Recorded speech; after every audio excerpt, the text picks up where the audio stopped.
to our live following Veronika's awesome presentation about Tunisian crochet for garments. I hope you all managed to. There were lots of people chatting, weren't there? So we all managed. Lots of people watched to the end, and lots of people were commenting as it went along.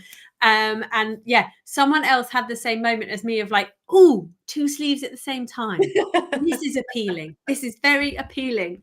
But there were some questions when they're in the chat in the YouTube that we saw, but that has now disappeared from us. So, but we'll try and read. So if you were asking in there, come back over here and ask us over here what you would like to know. But I've made it no secret that for me, Tunisian crochet is still a bit of a mystery in that I know how to do it, but I just can't quite wrap my head around it. So like that was immensely helpful. And I've watched it like maybe 3 times that video now, and I'm still like, oh, yes. Oh, Michelle's here. Hi, Michelle. Hi, Michelle. I didn't know you had so many Tunisian patterns. No, and neither did I, if I'm completely honest. I went, oh yeah.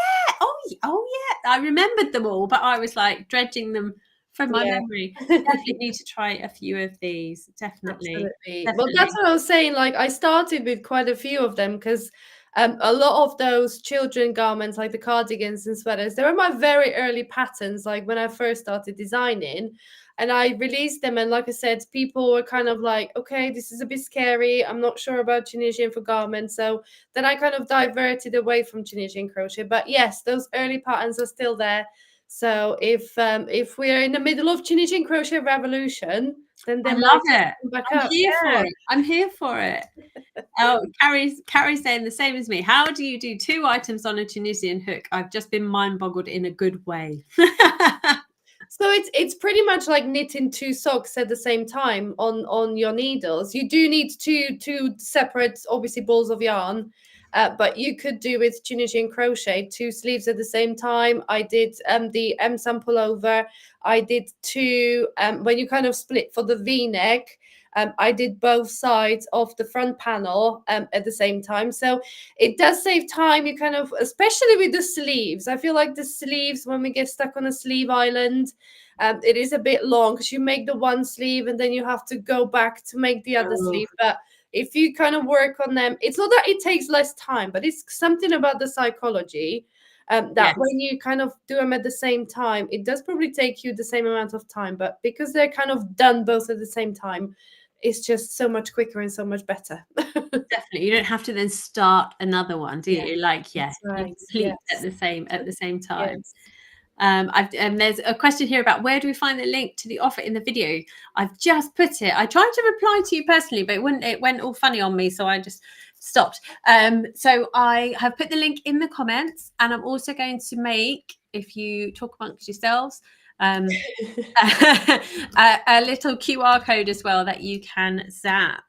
Veronika course. Yeah, so the link is in the comments. I can see it here. The code is already applied to it, so you should just be able to click on it and it's got the code already applied, or you can scan the code there like Hannah just done for the offer in the video to grab the Entrelac course at 25% off. I think I did. I can't remember.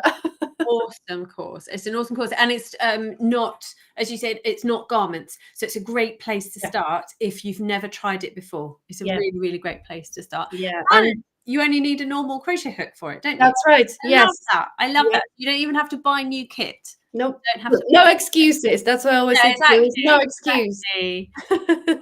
And Dana's saying it was a great presentation. I've been looking for a V-neck crochet pattern. Can't wait to try it. Yeah, it looks so classy. I love that. I love that design. Yeah.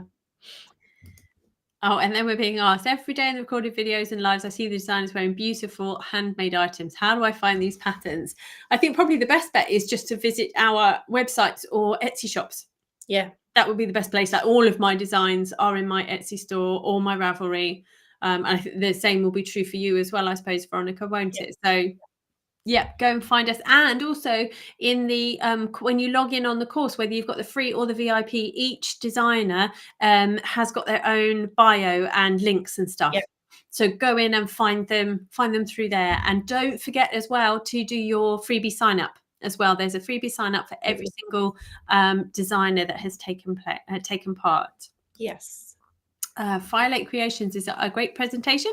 How do you handle the curl when you're making a garment and need to try it on for a fit as you go?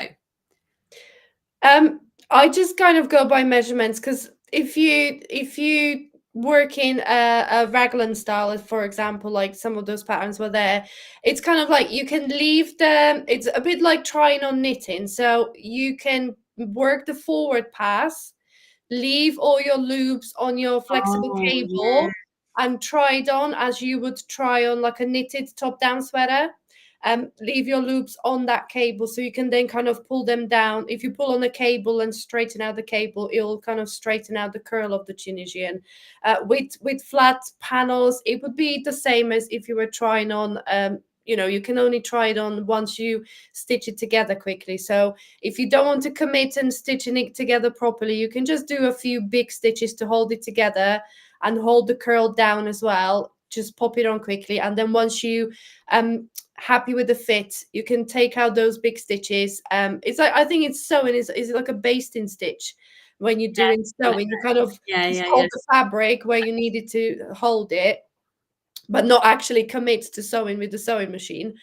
So you could do that as well, and that will hold the curl down. But definitely leaving your loops on a flexible cable when you're trying on top down stuff. That's the way to go, because you can then pull the curl down. Yeah. And this is a good point Darlene's made about, I assume, making the sleeves at the same time. I think it would also help keep them even as well. Definitely.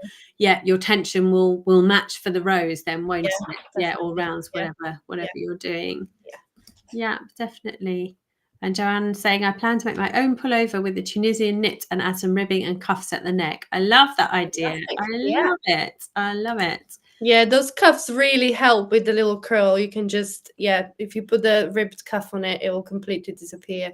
Definitely. And Valerie said it was a great presentation. I've only done straps for dresses in Tunisian crochet. Oh, actually, I've done belts. I've done belts and bag straps.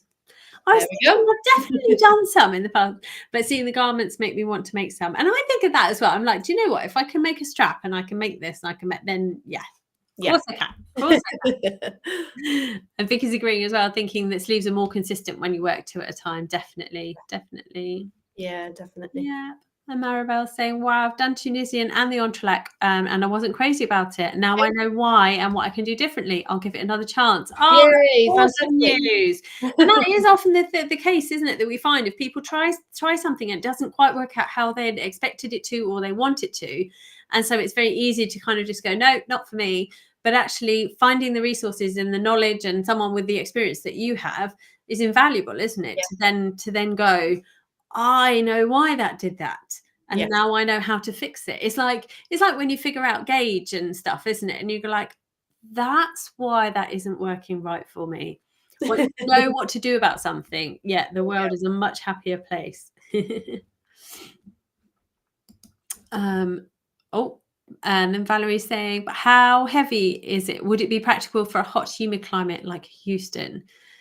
So it is like you said, it is a denser because it's got like a double set of loops, hasn't it? But as you've seen in a presentation, it's I mean, standard crochet could be heavy and thick for humid climates, of course. So I think Tunisian crochet is no exception to this. If you get the right combination of your fiber of the yarn for hot, humid climate, so like a bamboo or cotton, then your yarn weight, so go as thin as you can, a fingering weight or even lace weight if you can, for something for really hot and humid climate. And again, the combination of the stitch and the hook size, you can achieve really light, airy, breathable fabric with Tunisian crochet as well. So like I said, with standard crochet, if you make a fabric of bobble stitches in worsted weight yarn with a tiny hook, it's going to be stiff and heavy.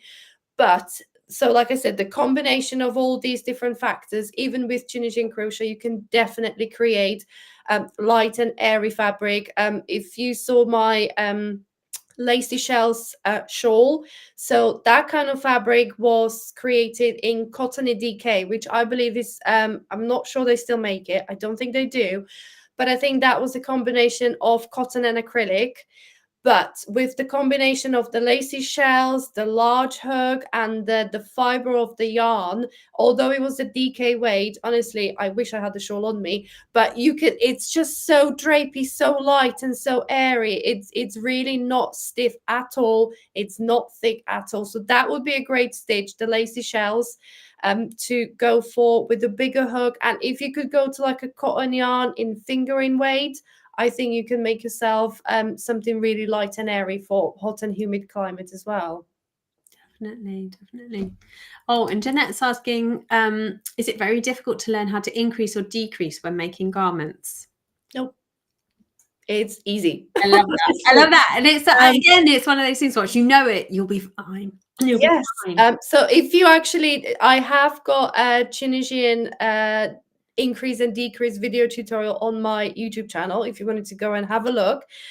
Or it's even on the blog bluestarcrochet.com. So it depends on a stitch. But as an example, I showed Hannah the shawl I'm working on. So it kind of starts at the bottom and it increases on both sides. And all you need to do is insert your hook under the horizontal bar of the stitches before you work the first stitch. So you just kind of pick up an extra loop onto your hook under the horizontal bar. So there are different ways to increase and decrease, but it's really not difficult at all. It's not like knitting where you kind of have to make a loop. You kind of have to keep transferring stitches back and forth, and it gets really scary because I'm always scared I'll drop a stitch. But with Tunisian, you just insert your hook under the horizontal bar, pull up a loop on the loop on the hook, and you've got an extra stitch. Amazing. Joanne's asking, have you worked up Tunisian crochet in the round, and what would you recommend first? Entrelac first, then in the round?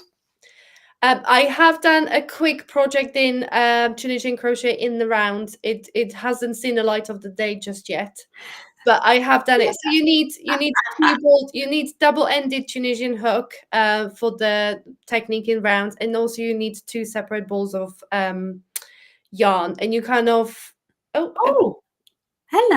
What was hello. Happy birthday, everyone.